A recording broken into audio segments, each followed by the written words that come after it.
जरा सोचो, सिर्फ एक चाबी के बदल जाने से दो लोगों की पूरी जिंदगी पलट जाए। इतने ट्विस्ट आपने किसी मूवी में नहीं देखे होंगे। कहानी की शुरुआत होती है एक बरसाती रात से, जहां हम एक आदमी को प्लास्टिक ग्लव्स और प्लास्टिक सूट पहने देखते हैं। लेकिन ये सूट वो बारिश से बचने के लिए नहीं, बल्कि कोई भी सबूत ना छोड़ने के लिए पहन रहा था। इसके बाद हम एक आदमी को देखते हैं जो सूट बूट पहनकर उसकी गाड़ी के पास से छाता लेकर गुजर रहा था। तभी किलर गाड़ी से निकला और उस आदमी के पेट में चाकू घोंप कर उसे मार डाला और फिर उसे गाड़ी के ट्रंक में छुपा दिया।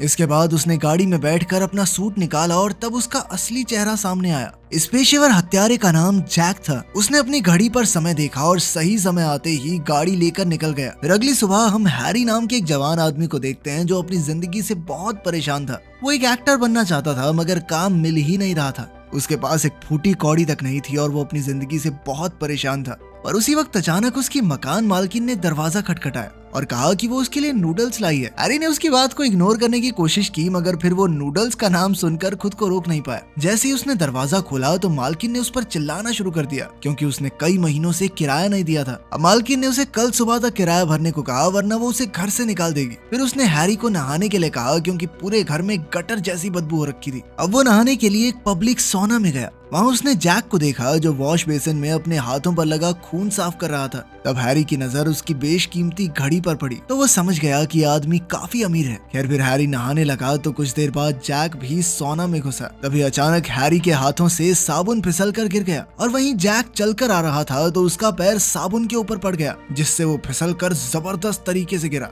उसका सर जमीन पर लगते ही वो बेहोश हो गया और उसके लॉकर की चाबी उसके हाथ से छूटकर सीधा हैरी के पैरों में जा गिरी। अब हैरी बाकी लोगों के साथ जैक को देखने गया। फिर वो जैक के लॉकर की चाबी वापस करने के लिए नीचे झुका, पर तभी उसका मन बदल गया और उसने जैक की चाबी अपनी चाबी से बदल दी। इसके बाद जब जैक को हॉस्पिटल ले जाया गया तो हैरी ने लॉकर रूम में जाकर जैक का लॉकर खोला। उसमें देखते ही हैरी की आंखें चमक उठी और वो जैक का महंगा सूट बूट पहनकर बाहर आ गया। इसके बाद वो सीधा अपनी मालकिन के पास गया और उसके सारे पैसे चुका दिए। इसके बाद उसने बाकी सभी लोगों को पैसे वापस दिए जिनसे उसने उधार लिया था। आखिरकार वो जैक की बेशकीमती गाड़ी में आकर बैठा और सोचने लगा कि शायद ये सब सपना है और जल्द ही उसकी आंख खुल जाएगी। अब उसने हॉस्पिटल जाकर जैक को उसका सब कुछ लौटाने का फैसला किया। लेकिन जैसे ही वो हॉस्पिटल पहुंचा तो उसने देखा कि जैक उसका नाम ले रहा था। पर सच तो ये था कि जैक को लग रहा था कि उसका नाम हैरी है, क्योंकि डॉक्टर्स ने उसे यही बताया था। असल में सर में चोट लगने की वजह से जैक की याददाश्त चली गई थी। जब हैरी को इसका पता चला तो वो घबराकर फौरन वहाँ से निकल गया। बाद में जब जैक हॉस्पिटल से जा रहा था तो उसे एहसास हुआ कि उसके पास बिल भरने के पैसे नहीं थे। तब लेना नाम की एक पैरामेडिक को उस पर तरस आ गया और उसने जैक का बिल भरने का फैसला किया। अब जैक को कुछ भी नहीं पता था कि वो कौन है, क्या काम करता है, पर फिर भी उसने लेना से वादा किया कि वो उसके पैसे जरूर लौटा देगा। इसके बाद लेना उसे घर छोड़ने गई तो लेना ने उससे उसका नाम और उम्र पूछी, मगर जैक नहीं जानता था कि वो कितने साल का है। उसने अपने कागज देखे तो उसके मुताबिक वो सिर्फ 32 साल का था। लेकिन ये सुनकर लेना हैरान रह गई, क्योंकि वो इससे तो बहुत बड़ा लगता था। वहीं दूसरी ओर हैरी जैक का पता ढूंढकर उसके घर पहुंच गया और इतना आलीशान घर देखकर उसके होश उड़ गए। उसने इतनी अमीरी अपनी जिंदगी में कभी नहीं देखी थी। भाई पैदा ही गरीब हुआ था। घर में घूमते हुए उसे कई यूनिफॉर्म्स मिली जो जैक की थी। उनमें से कुछ मिलिट्री की थी तो कुछ पुलिस की। उधर लेना और जैक कागजों के पते के हिसाब से हैरी के घर आ पहुंचे तो वहाँ की हालत देखकर वो दोनों ही हैरान रह गए। जैक को समझ ही नहीं आ रहा था कि वो इस तरह से घर में क्यों रह रहा है। तभी लेना को अपने रेडियो पर एक एक्सीडेंट की खबर मिली और वो तुरंत जाने लगी। जैक उसके पैसे लौटाना चाहता था, पर लेना ने कहा कि वो बाद में फिर से मिलेंगे और तब वो पैसे लौटा सकता है। वहीं दूसरी ओर हैरी उस आलीशान घर में आराम कर रहा था और फिर उसने टीवी ऑन किया,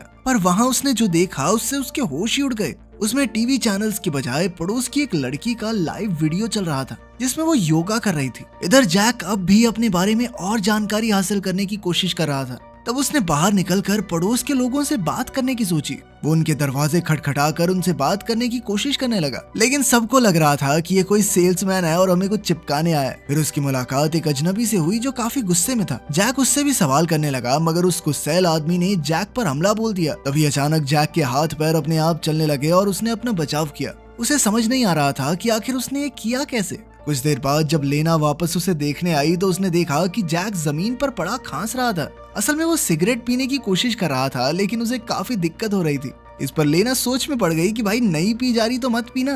जिस पर जैक ने उसे बताया कि घर में बहुत सारी सिगरेट मिली थी तो सोचा कि शायद पीता ही होऊंगा मैं। खैर जब लेना ने उसके साथ थोड़ा वक्त बिताया तो उसने देखा कि जैक चाकुओं के साथ काफी अच्छा है। इसीलिए वो उसे अपने साथ अपनी आंटी के रेस्टोरेंट में ले गई। वैसे तो वो जैक को काम पर नहीं रखना चाहती थी, पर लेना के उनसे गुजारिश करने के बाद वो राजी हो गई। पर उनकी दो शर्तें थी कि जैक एक तो प्यार से बात करेगा और दूसरा ज्यादा मुस्कुराएगा, वरना सारे ग्राहक भाग जाएंगे मेरे तो। उधर जैक के असली घर में हैरी अब भी छानबीन कर रहा था, तो उसे इधर उधर और भी पैसे छुपे हुए मिले। इसके अलावा वहाँ महंगी महंगी शराब की बोतल, साथ ही चाकुओं की पूरी कलेक्शन मिली और उस घर में कई सारे नकली आईडी कार्ड और पासपोर्ट भी थे।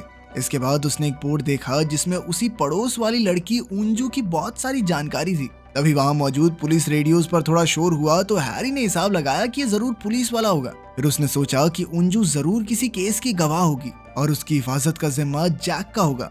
अब हैरी ने उंजू का घर ढूंढने की कोशिश की और वो बिल्डिंग में कई सारे लोगों से मिला, पर उंजू से उसकी मुलाकात नहीं हुई। थक हार कर वो अपने घर लौटा तो उसने टीवी ऑन किया, जहाँ उसने देखा कि उंजू किसी चीज की प्रैक्टिस कर रही थी। उसने अपने सर पर चोट लगने के बाद नीचे गिरने का नाटक किया, फिर वो बार बार इसी की प्रैक्टिस कर रही थी। तो हैरी को एहसास हुआ कि ये शोर ऊपर वाले कमरे से आ रहा है, तो शायद उंजू वहीं रहती होगी। कुछ देर बाद हैरी ने उसके घर के बाहर जाकर दरवाजा खटखटाया। जब उंजू ने दरवाजा खोला तो हैरी ने बताया कि वो उसका नया पड़ोसी है, और फिर उसने धक्के से उंजू से दोस्ती करने की कोशिश की, मगर उंजू को उसमें कोई दिलचस्पी नहीं थी और उसने जल्द ही दरवाजा बंद कर दिया। इसी दौरान हम देखते हैं कि जैक रेस्टोरेंट में मन लगाकर काम कर रहा था और चाकू चलाने वाले अपने टैलेंट की मदद से वो काफी अच्छा शेफ बन चुका था। बल्कि उसकी बनाई हुई नई नई डिशेस की वजह से रेस्टोरेंट में भीड़ लगने लगी। फिर कुछ दिन बाद लेना जैक के साथ उसके घर आई और उसने बताया कि उसे 25 तारीख को पहली तनख्वाह मिलेगी। तब जैक ने दीवार पर लगा कैलेंडर देखा तो लेना ने उसे बताया कि ये पिछले महीने का कैलेंडर है। बाद में लेना के जाने के बाद जैक ने कैलेंडर का पन्ना पलटा, तब उसे पता चला कि कल उसे कहीं जाना है।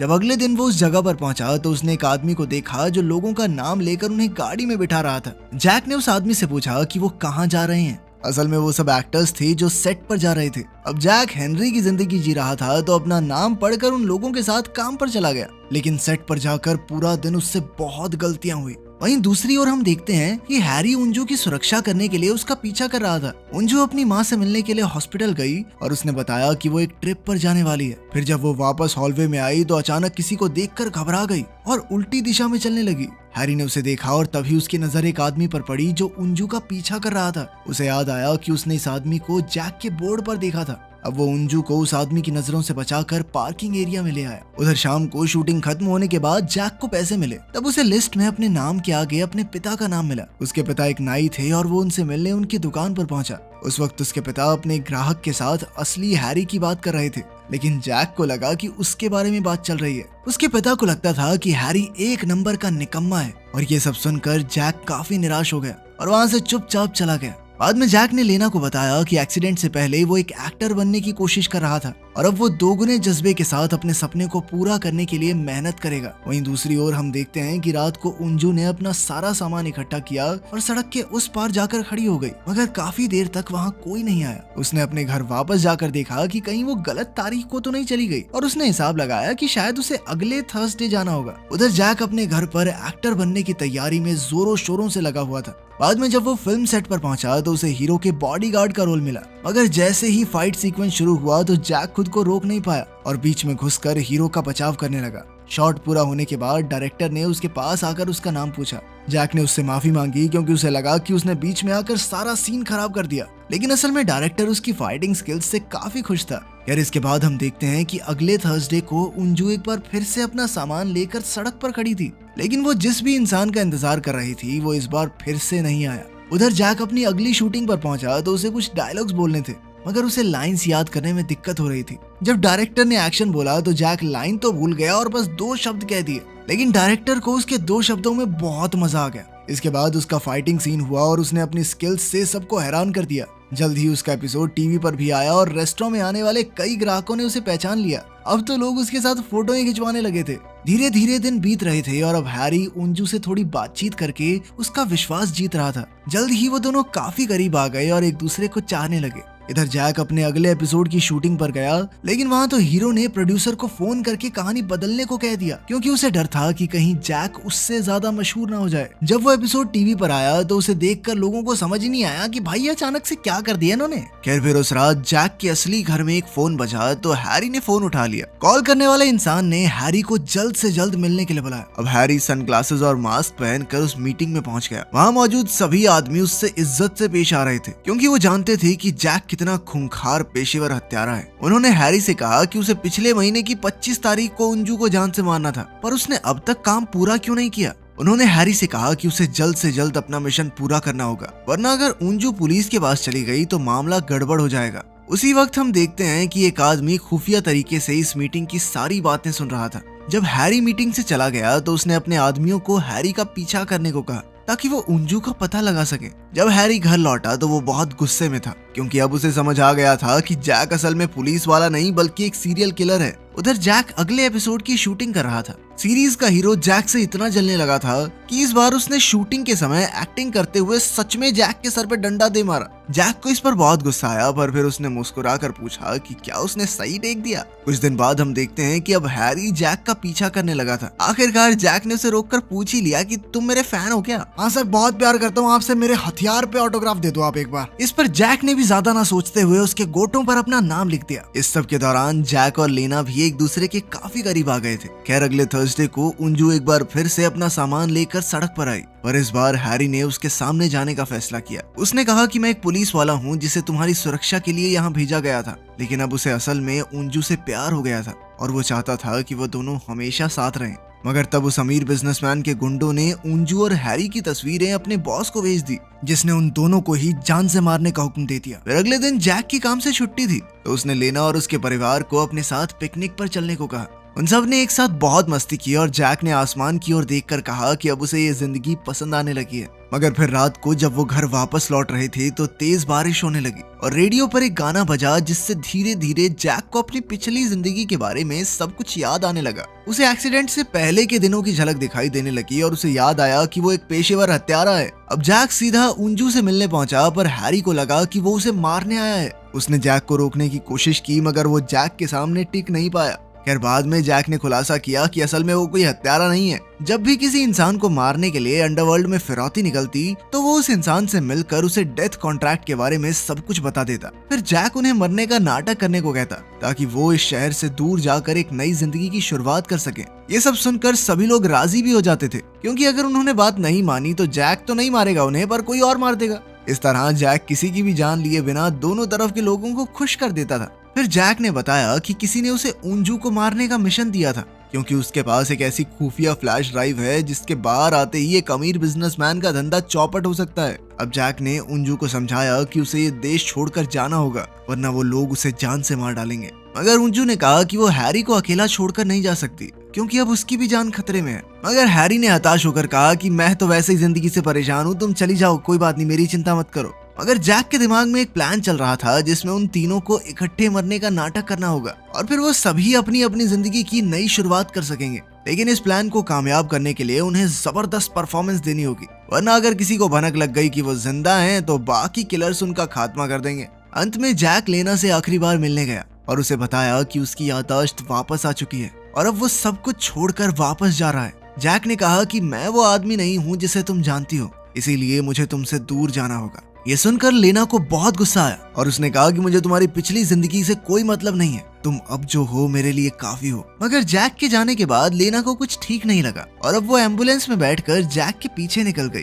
जल्द ही जैक एक वेयरहाउस में पहुंचा जहां वो अपने प्लान को अंजाम देने वाले थे। हैरी उंजू के साथ वहां आया। इधर बिजनेसमैन और उसके चेले उस पर नजर रखे हुए थे। तब हैरी ने कहा कि उसने उंजू के साथ प्यार का नाटक किया था ताकि वो उस पर विश्वास करने लगे और फिर उसने सबके सामने उंजू को जान से मारने का नाटक किया और फ्लैश ड्राइव बिजनेसमैन की ओर फेंक दी। जैसे ही ये गुंडा उसे उठाने के लिए आगे बढ़ा तो अचानक जैक उसके सामने आ गया और सब हक्के बक्के रह गए कि ये कौन है। और जल्द ही उन्हें एहसास हुआ कि जैक भी उनका ही बुलाया हुआ एक दूसरा किलर है। असल में उन्होंने उंजू और हैरी को मारने के लिए कई किलर्स को फोन किए थे और उनमें से कुछ कॉल्स तो जैक के ही अलग अलग फोन्स पर आए थे। इसके बाद हैरी और जैक लड़ाई का नाटक करने लगे और काफी जबरदस्त एक्टिंग करने के बाद वो दोनों एक जगह आकर खड़े हो गए, जबकि इस वक्त उंजू के हाथ में खास कंट्रोलर था। लेकिन तभी अचानक सारा प्लान चौपट हो गया क्योंकि लेना अचानक से टपक पड़ी। जैक उसे दूर धकेलने की कोशिश करने लगा लेकिन वो उसे वापस ले जाने की जिद पर अड़ी थी। उसने जैक के हाथ से वो नकली चाकू तक गिरवा दिया। जैक ने हैरी को इशारा किया कि अपने पैर में फंसे नकली चाकू को निकालकर उन पर हमला करे।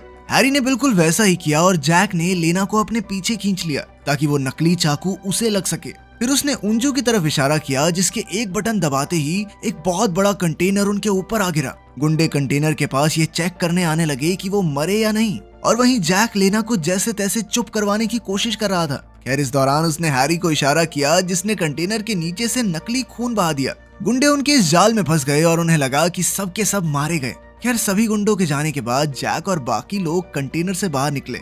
उंजू और हैरी के सर से तलवार अब हट चुकी थी, तो उन दोनों ने एक दूसरे से गले मिलकर अपने प्यार का इजहार किया। जैक लेना के पीछे पीछे एम्बुलेंस तक गया और उसे बताया कि उसकी असली उम्र 45 साल है। खैर लेना ने ज्यादा कुछ नहीं कहा और उसे उसके टीवी सेट पर छोड़ दिया। शूटिंग के दौरान जैक अपनी लाइंस इस तरह बोल रहा था मानो वो लेना से ही बात कर रहा हो। उसने कहा कि कायदे से तो उसे चले जाना चाहिए, लेकिन वो ऐसा नहीं कर सकता क्योंकि उसे भी अब प्यार हो चुका है। वो अब अपने पुराने वजूद को मिटाकर उसके साथ ही रहना चाहता था। इससे लेना बेहद खुश हुई और चलो इनकी जिंदगी भी सेट हो गई। अपने दोनों लौंडों का घर बस चुका है। मिलते हैं अगली वीडियो में, तब तक के लिए ध्यान रखना। चलो बाय बाय।